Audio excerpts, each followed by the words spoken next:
Well, what we wanted to do for the next little while is to spend some time on aloe vera, which of course is a major part of our product line, both in the topical products, the aloe vera drink, and in another form, which is in dried aloe in caplets called aloe mannan.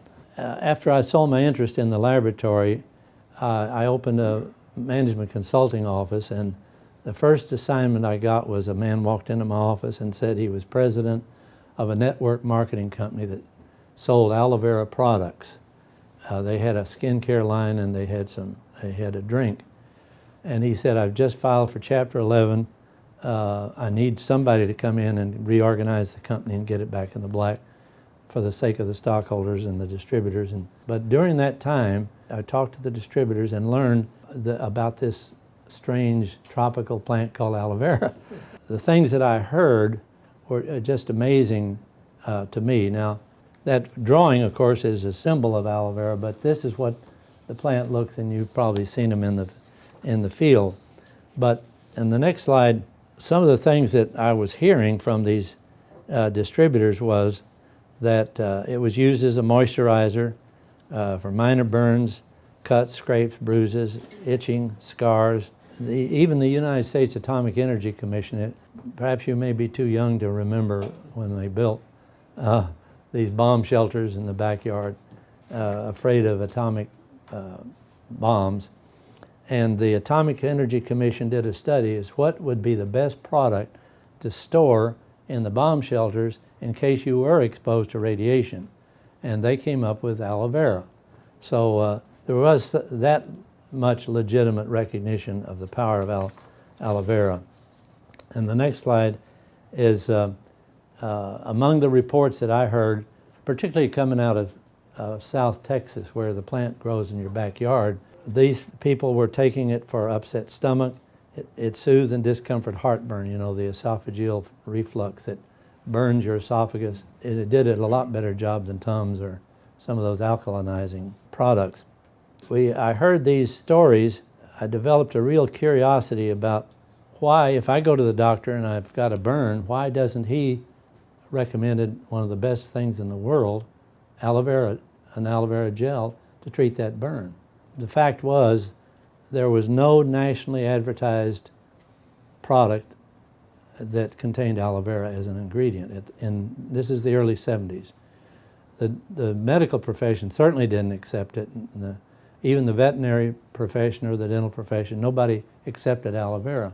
I remember one of our distributors was a pharmacist from Alabama. I asked him one day, why did you sell your pharmacy and come into this business as a distributor? And he said, because I can do things with aloe vera that I can't do with anything in my drugstore. So the benefits of aloe vera became very clear to me, that it was unique and it had to be made available. Now, question, why weren't the pharmaceutical companies, after all, you walk into a nursery and you say, what's that funny looking plant there? And the clerk says, that's a medicine plant. Well, you'd think that the pharmaceutical industry would possibly consider doing research on the medicine plant. But the reason they didn't was because they assumed that it was natural and they couldn't patent it. So if they did all the work and spent millions of dollars doing the development work, then they'd have competition immediately. So they don't bother with that kind of a product. Well, my interest was in helping people, and I ignored that commercial attitude and said, we've got to get this legitimized and accepted. And so I did form an aloe vera company. We had the products in the skincare and the aloe vera drink. We put in our own farms down in the valley. In the next slide, you see a rather typical aloe vera farm, and that's me and my wife, Kathy. In the 1980s, they had what they called a 100-year freeze. And it wiped out about 60–70% of the fields. And it took 6 to 9 months to get them back again. And lo and behold, still in the 80s, there was a second so-called 100-year freeze, and it wiped it out. So I hired a consultant to find a place where we could put in our farm and never freeze. And we ended up later on in northwestern Costa Rica. He recommended that area, and Kathy and I went down there and we picked the spot, 400 acres, and we said, let's plan to put the plant right here where the leaves are. And so that was the result of that. But basically, we would clean the leaves with, as you can see, the technicians there cutting the skin off. In the next slide, it shows that the inner aloe gel is what we made into our drink, which we call True Aloe. And the aloe skin is removed, as you saw the technician removing it. And then the aloe gel is washed to remove all of the yellow sap, which is a bowel irritant, actually. And it was used in the pharmaceutical industry as a laxative. And then the next slide, you see the aloe gel. That's the inner portion of the aloe vera leaf, and you see the fibers in it, and that's what we work with till this very day. And all the research was done on that product. If you hear people in the aloe vera business talking about whole leaf, you save money if you throw the whole leaf into a big grinder and grind it up, but then you've got all this stringy skin, and then you've got the yellow sap, which is extremely bitter and has to be removed because it is toxic and it tastes terrible. And so by the time you remove that, you have to pass it through 2 different filters. Well, by the time you pass it through 2 different filters, you've removed most of the active ingredients in the aloe vera. So if you ever were to buy a bottle of aloe vera in a store, if it says whole leaf, don't buy it. It's an inferior product. What we did with this AvaCare company is in order to go through the research process and discover the active ingredient, we had to build our own research laboratory. Now, why do you go to all that trouble? I mean, aloe vera is aloe vera. It's got everything in it. The reason you go to that trouble is because in order to get it approved for healthcare professionals by the FDA, you can go to them with a juice, a natural juice, that cures the common cold, and they'll pay absolutely no attention to it because they want to know which molecule in this juice does the healing. Then you can measure the dosage, and it does make sense. But we knew from our laboratory experience that we had to go through that process. So what we did was we used the profits from the aloe vera skincare line to build a research laboratory. And to start the research project, what I did was to go over to the medical school. I knew several of the professors over there from having done the graduate studies. Dr. Anders Goth, head of the pharmacology department, I talked to him about aloe vera, and I said, we'd like to do some studies here at the school. And so he brought in a young man by the name of Dr. Bill McAnally, if you happen to have heard that name. Bill had never done any work with aloe vera, but I talked to him about doing, and we began doing some little studies at the school. I also knew Dr. Ivan Danoff, who was in the physiology department and getting ready to retire, and we met and we talked about what could we do to isolate the active ingredient. And he said, well, what do you hear? What are the testimonials? What do you learn about aloe vera? And I said, well, one of the things that we hear the most of is that aloe vera has healed my stomach ulcer. And so he said, well, I have a test for stomach ulcer medications. So I can test your product against that. And so he did. He took now we're still talking about aloe vera juice. He took the juice, he tested it against the stomach ulcer, came back and said that aloe vera is and this is Dr. Ivan Danoff, not me. He said aloe vera is as good for treating stomach ulcers as any ulcer medication, prescription medication. So that excited us, and we said, we can take that disease and that test and focus on finding the active ingredient. One other test that was a very simple test was called tissue culture. That if you take a petri dish of human cells, or take two dishes of human cells, first the cells will multiply. They'll continue to multiply and replicate. So they're living. And they have nutrients and so forth, everything they need to live. But you add aloe vera to one of those petri dishes, the cells will grow 300% faster. And the cells that you're looking at are called fibroblasts. And the fibroblasts are cells that are throughout your body, of course, but in your skin. Those are the healing structures, like the beams in a building. The fibroblasts are key to the healing process. And so that was a very simple test. In other words, we knew what aloe vera would do. If we could find one ingredient out of the 100 ingredients in aloe vera that did the same as aloe vera, then we would have discovered the active ingredient. So what we did was I hired Dr. Ivan Danoff. As I say, he was getting ready to retire, and I hired Dr. Bill McAnally away from the medical school, and some technicians, and then a young man came to us, fortunately, who had recently gotten his PhD, Dr. Alexis Eberendu. You might know him as well. Dr. Eberendu was part of the teams. We had 2 PhDs and an MD, and we had a small laboratory over on Irving Boulevard. And they began work. And what I asked them to do, our goal is to discover the active ingredient in aloe vera so we can go to the FDA and get it approved. And so it took years to do it and millions of dollars to do that. One day they came into my office with this dish of white powder, and they said, "Mr. Howard, this is it." And I said, "What is it?" And he said it was a beta-1,4-acetylated mannan, or a mannan polysaccharide, a sugar.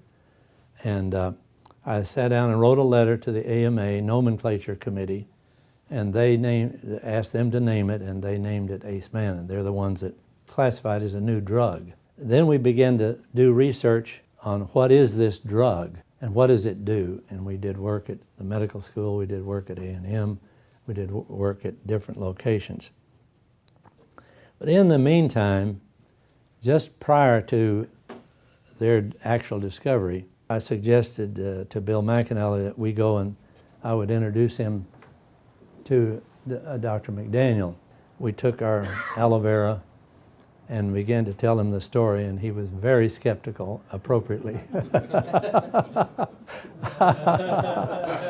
As he should be, as all doctors should be. But you can correct me if I don't say this right, Reg, but my recollection at least was we left him with the aloe vera, and he had been on a choral tour for the Rotary Club in Europe, and he had picked up a bronchitis. And unbeknownst to us, he began drinking this himself as a good scientist. We're always the first guinea pig. And he began drinking it, and he cleared up his bronchitis. And then he stopped taking it, and the bronchitis came back. And then he began to get interested, because then he took the aloe vera and it went away again. And so Dr. McDaniel was doing research, I think, if I remember this correctly, on an autoimmune technique to treat cancer tumors, particularly these Kaposi sarcomas on AIDS patients. And so he had some patients. So he began giving those patients the aloe vera drink. And lo and behold, they began getting better. And he began telling us about, he said, this one was bedridden, couldn't work, is now up and walking around and actually going back to work. So there's some incredible stories that he was telling us.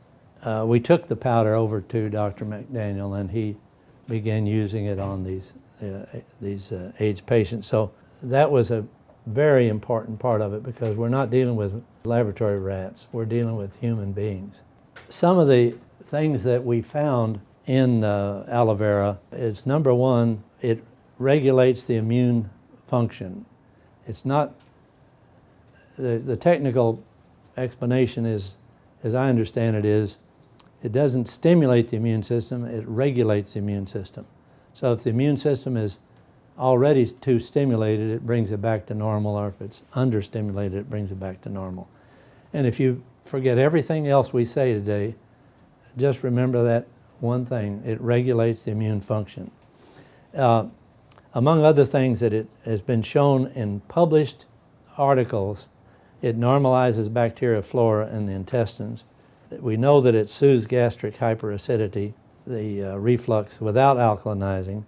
It accelerates healings, burns, cuts when applied topically. The most simplified version you'll ever hear about how the immune system works is that the immune system is made up of white blood cells.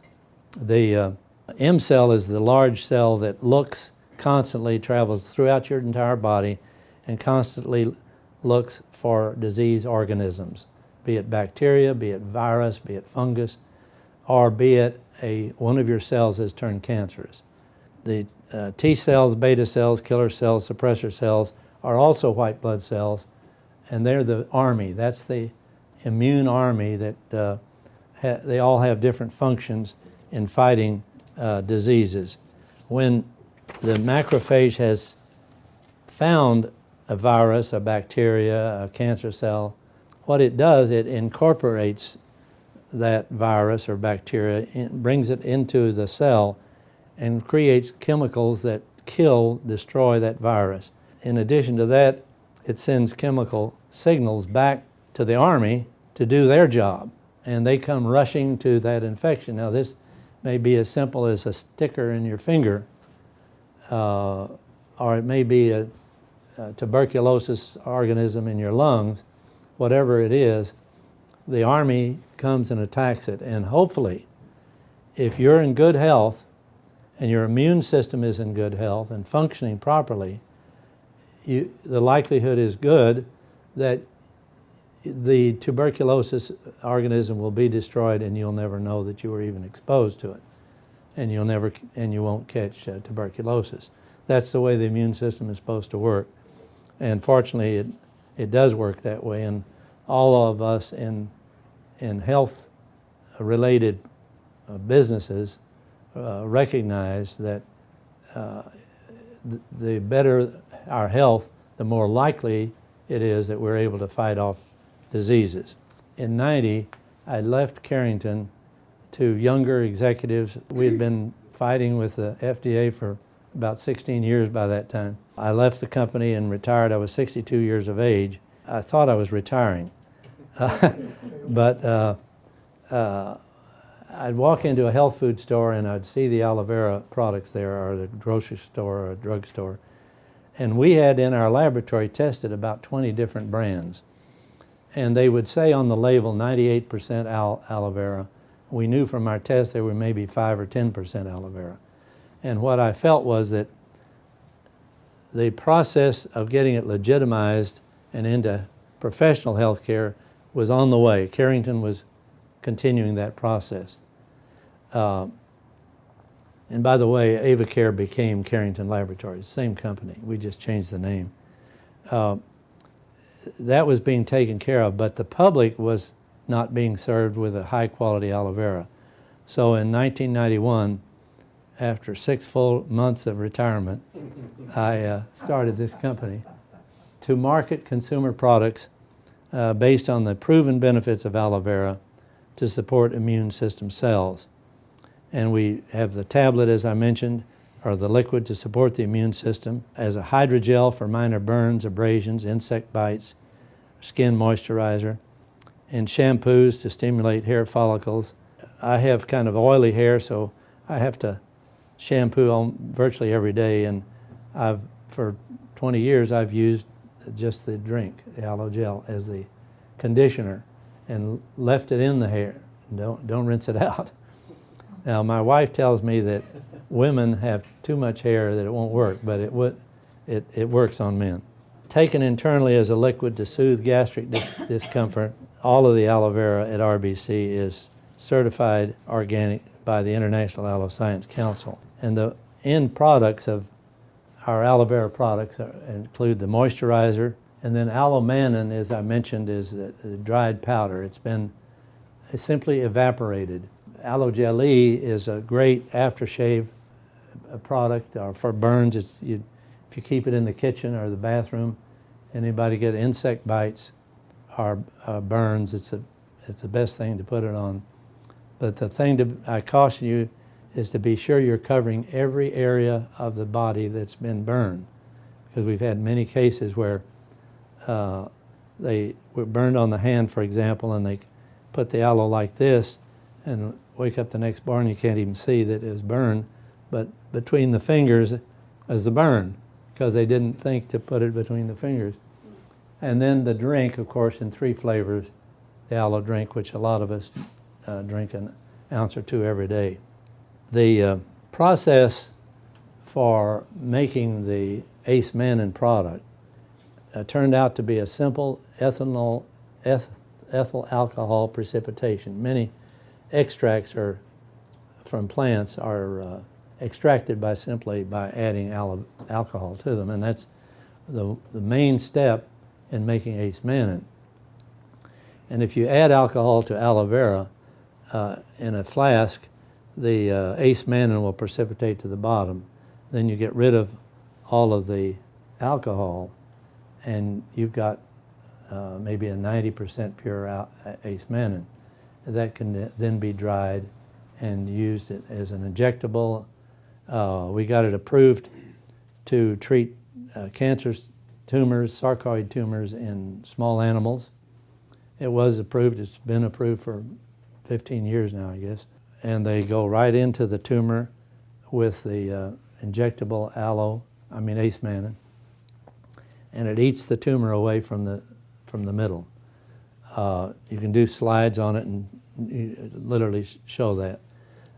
We got it approved as an additive to poultry vaccines, because the moment that chickens are hatched, they are vaccinated against 4 or 5 viral diseases, and they found that Ace Mannan added to the vaccine enhanced the protection, and they're protected earlier than they were otherwise. It's been approved to treat aphthous ulcers, but the unfortunate thing is that it never went the full way. Now, the average cost to take a drug from the laboratory all the way to the pharmacy and for sale, the average cost today is $800 million, and the time is 10 years. So that's the system that the FDA has developed over the years. The Carrington Laboratories was never able to do that. Well, I mentioned that we went to Costa Rica to find a place that would never freeze. And we found an excellent place. We bought the 400 acres. The plan was, and this was about the time I was getting ready to leave, the plan was to put the factory there, and subsequent to my departure, they did that. And they had this beautiful factory and these excellent high quality, high yield leaves growing in Costa Rica. But they were anticipating getting approvals because of all these marvelous stories. The FDA had told Reg and us that they would have expedited treatment of any drug that looked like it might help with AIDS. And of course, there was no expedited treatment. They wouldn't even help on the cost of developing human clinical studies. But the factory was able to produce so much Ace Mannan, far more than the company could sell for poultry vaccines or veterinary uses, that they did a very smart thing. They said, look, we'll take the Ace Mannan that we're making and we'll put some of the things back into it that we've taken out of it.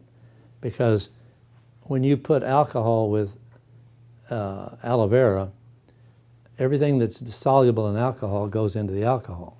So you lose some of the beneficial ingredients in aloe. For example, malic acid is a good detoxifier, and it's lost. Production from that plant was so great they had to do something. So they took the ace mannan and added some back to it, and they called it Manipole. And then a couple of years after I left, Bill McAnally left at Carrington, and Reg made a connection with Sam Castor, and you all know the story from there of Manipole. But that's how Manipole came to be. It was because they had excess capacity, and Ace Mannan has never developed the true market that it should have. But remember this, there's nothing in Manipole, there's nothing in Ace Mannan that isn't right here. Because in order to make Manipole or to make Ace Mannan, they don't add something else from some other source. It's all, whatever's in that aloe vera plant is what's in those products. And so you don't have to go through the expense of an alcohol precipitation to make these products. So obviously these products are far, far less expensive than if they were Manipole products. Thank you. Thank you.